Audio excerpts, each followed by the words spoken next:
It Chapter 2 is directed by Andy Machete and covers the adult storyline from Stephen King's It, and is a sequel to the 2017 film also directed by Machete. The screenplay is written by Gary Doberman and the film stars James McAvoy, Jessica Chastain, Bill Hader, Asiya Mustafa, Jay Ryan, James Ransom, and Bill Skarsgard reprising his role of Pennywise the dancing clown from the first film. No, it's not as good as the first one. Not bad though bad in spots. It's still a worthwhile sequel and a good adaptation of Stephen King's novel. A B- sequel to an A- movie. Not bad, but should have been better.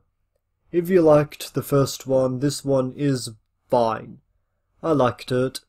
It's a little overlong though, but I do think that this is less competent than the first film.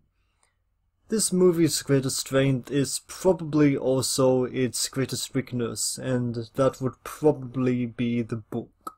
One part of the viewing experience that I had the most fun was comparing the film to the book. When I watch a film adapted from a book, I don't expect a perfect one-to-one translation of the book. I get it, there needs to be changes when you're adapting to different mediums, and that's something that I want to keep in mind as an aspiring filmmaker. So one thing that you need to keep in mind when adapting a work is to know what to cut. And this movie is close to 3 hours long, and while I do commend this movie for wanting to faithfully adapt King's book, I also noticed some things from the book that easily could have been cut out.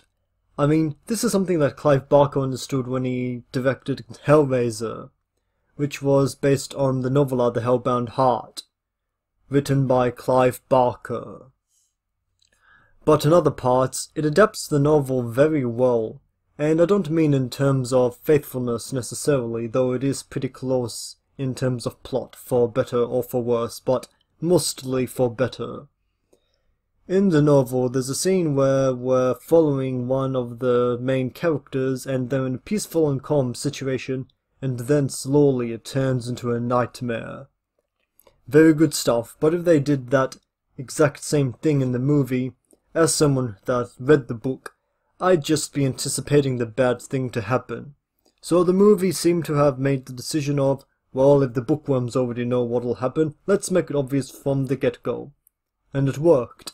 They make it obvious from the start that something's wrong and you're anticipating for the bad thing to happen, and that's how this film rather brilliantly built tension. On a slightly less well-done example that I still want to give points for but can't because they did something with one of the main characters that wasn't in the book that I'm actually all for, but if they were going to do this, I think that the filmmakers should have had a better idea of what they were doing with this, and also they kind of dropped it and never really addressed it again, so try a little harder next time. Also, there's a few little nods to King's other works that I thought were cute, but I guess could be jarring to other viewers. Another part of the film that deserves praise is its cast. James McAvoy. Has he been bad in anything?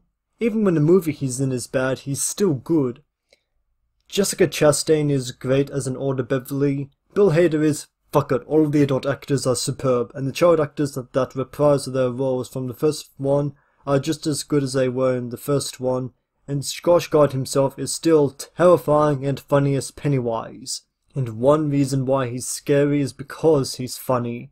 In a scene where he's being goofy and kind of pleasant, you're just very uncomfortable because you know that it's just an act, and he's ready to bite your head off with 12 rows of sharp teeth when he gets you in close enough.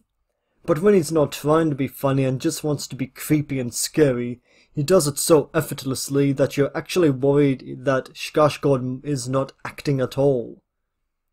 There's more that I could say about this film, like how the special effects may be a minor step down from the first.